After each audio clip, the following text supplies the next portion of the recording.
Roger Goodell went on First Take this morning with Stephen A. Smith to explain that the NFLPA called for all fields to become grass rather than turf. The NFL brings in $18 billion per year, but they can't spend 1% of that to benefit player health.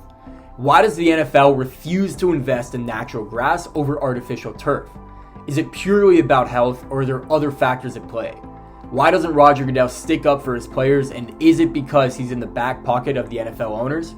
Stick around as we dive deep into this back and forth debacle on artificial turf. To understand why the NFL is reluctant to invest in natural grass, we must first look at how the league transitioned to artificial turf.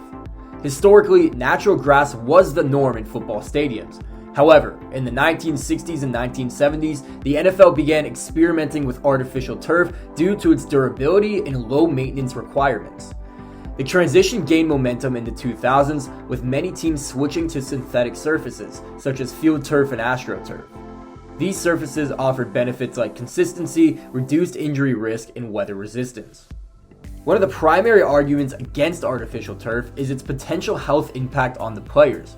Critics argue that the unforgiving nature of synthetic turf increases the risk of injuries, especially when it comes to joint injuries like ACL tears. Many players have voiced their concerns about the hardness of artificial turf, and when a star player like Aaron Rodgers goes down with a season-ending injury, players flock to social media to voice their concerns. A study published in the American Journal of Sports Medicine found that NFL players had a 28% higher rate of non-contact lower limb injuries on artificial turf compared to natural grass. Of those non-contact injuries, players have a 32% higher rate of non-contact knee injuries on turf and a staggering 69% higher rate of non-contact foot/ankle injuries on turf compared to grass. This statistic raises serious concerns about the long-term health of the NFL athletes, but the NFL itself won't budge. Both the NFL and the NFLPA have access to all the data regarding grass versus turf, but the owners like Jerry Jones refuse to believe that grass is much safer than turf. Not that all of these players got injured on turf, but torn ACLs have taken out the likes of Tom Brady, Jalen Ramsey, Rob Gronkowski, Kyler Murray, Von Miller, Odell Beckham Jr. The list goes on, and the NFL is losing profits when star players like this go out. While player health is essential, there's another side to the story that is keeping owners from installing natural grass: the economics of artificial turf. Installing and maintaining natural grass fields is expensive and labor intensive and can cost upwards of $150,000 per year. But that shouldn't be a problem for organizations bringing in hundreds of million dollars per year. It's true that natural grass requires meticulous care and can struggle to withstand the wear and tear of numerous games and events, but the players unfortunately don't have any leverage. If the players want to earn their money, they have to play. What makes turf so appealing to the owners is that it doesn't need watering, mowing, or fertilization, and it can handle heavy usage schedules.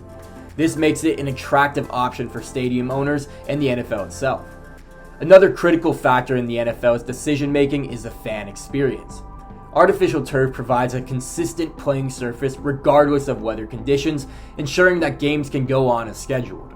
Let's say there's a massive rainstorm that destroyed the grass field and a game has to be canceled, the team can lose out on millions of dollars. This consistency benefits fans who want to enjoy the sport without interruptions, but again, the benefits all tie back to the owners.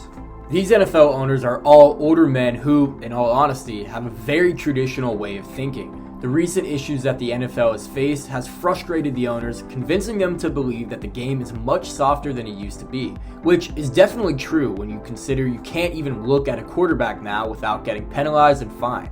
Owners are more concerned about the major contract talks between their star players and the health of their entire team, and rightfully so. The star players bring in the fans. But when your star player goes down, Aaron Rodgers again as an example, now what? The Jets have 5 more primetime games this season, and now we have to watch Zach Wilson play in all of them. Thank you, NFL. Of course, there's other ways to approach this problem, like the environmental angle. Natural grass requires substantial water usage, especially in regions with water scarcity, and makes it a little bit difficult. However, it's important to consider the environmental impact of manufacturing and disposing of synthetic turf. Sometimes the materials of it can be recycled, but this is not a guarantee. So why does the NFL continue to invest in artificial turf despite the concerns about player health? The league argues that modern synthetic turf technology has improved significantly, reducing injury risk. But come on, it's fake grass. They also state that artificial surfaces provide a consistent, safe, and cost-effective playing field. But again, let's look back at how much the NFL makes per year. In 2022, the NFL's total revenue was $18 billion. Why are they so concerned with cost-effective? Given the recent studies that have proven CTE to be a result of high-contact sports such as football, you'd think the NFL would give this to the players as a thank you for risking their livelihood for commercial entertainment. But no, why would they do that? In an essay posted to the NFLPA website by Union President J.C. Tretter, they noted that the injury rate on grass surfaces was lower from 2012 to 2020. Although the rates were essentially the same in 2021, Tretter said that this year was an outlier. Tretter wrote that instead of following the long-term data, listening to players, and making the game safer, the NFL used an outlier year to engage in a PR campaign to convince everyone that this problem doesn't actually exist. The NFLPA committee, including the NFLPA's experts on this matter, believe that simply playing on natural grass is not the answer to this complex challenge.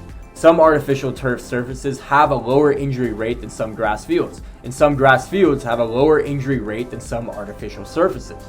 Cowboys owner Jerry Jones spoke on behalf of himself and the NFL, saying, "Our league stats don't see issues with the type surface that we have as opposed to natural grass. We don't see issues. No facts bear that out."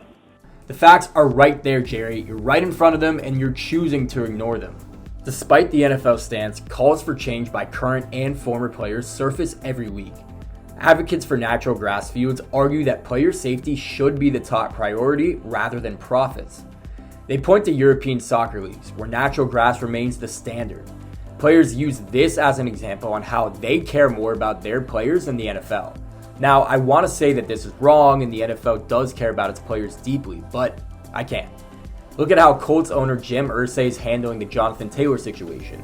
Taylor was the best running back in the league last year and wants a long-term contract, but Irsay is openly bashing his star player on social media and saying that he's easily replaceable. The running back position typically has a shorter lifespan in the NFL due to the contact they sustain and their durability. And turf isn't at all a major factor in this, but what if it is? Maybe some of these injuries running backs sustain are caused by long-term effects of turf.